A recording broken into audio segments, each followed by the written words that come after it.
అంటే హిందూ ధర్మం గురించి అఘోరి కూడా చెప్పింది, వారికంటే గంట లేని అఘోరి నయ్యం. ఎందుకలా?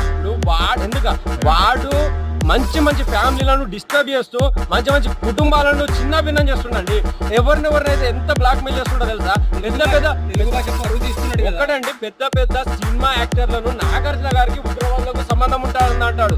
అదే విధంగా ఇప్పుడు ఒకటండి, నాగార్జున గారికి ఇన్ని వందల కుటుంబాలకు సినిమా ఇండస్ట్రీ నుండి, అన్నపూర్ణ స్టూడియో నుండి కొన్ని వందల వేల మందికి ఉపాధి కలిగించిండు. ఆయనను టెర్రరిస్టులతోటి ఉగ్రవాదులతో పోలుస్తాడు. అంటే ఇక్కడ ఇంటెలిజెన్స్ వ్యవస్థ లేదండి. ఇంత పెద్ద భారతదేశంలో ఇంటెలిజెన్స్ వ్యవస్థ లేదట. వాడు ఎక్కడో దేశాలు తిరగడానికి ఇంటెలిజెన్స్ వ్యవస్థ ఉందట. ఈయనతోటి ఉగ్రవాదులు చర్చిస్తారట. అంటే ఇప్పుడు అలా తిరిగే దేశాలన్నీ అయిపోయినాయి కాబట్టి ఏ కంటెంట్ లేదు కాబట్టి వీళ్ళపైన అంటే కొంచెం ఎస్ బ్లాక్ మెయిలింగ్ ఒకటి. ఇంకొకటి అండి, కేవలం నాగార్జునే కాదు, రానా గారిని బ్లాక్ మెయిల్ చేస్తుండు, నాని గారిని బ్లాక్ మెయిల్ చేస్తుండు, ఒకటి లోకల్ బాయ్ నాని గారిని బ్లాక్ మెయిల్ చేస్తుండు, అదే విధంగా శివజ్యోతిని బ్లాక్ మెయిల్ చేసిండు, అదే విధంగా ఇప్పుడు మనం చూసే అఘోరిని శ్రీవర్షిని బ్లాక్ మెయిల్ చేస్తుండు.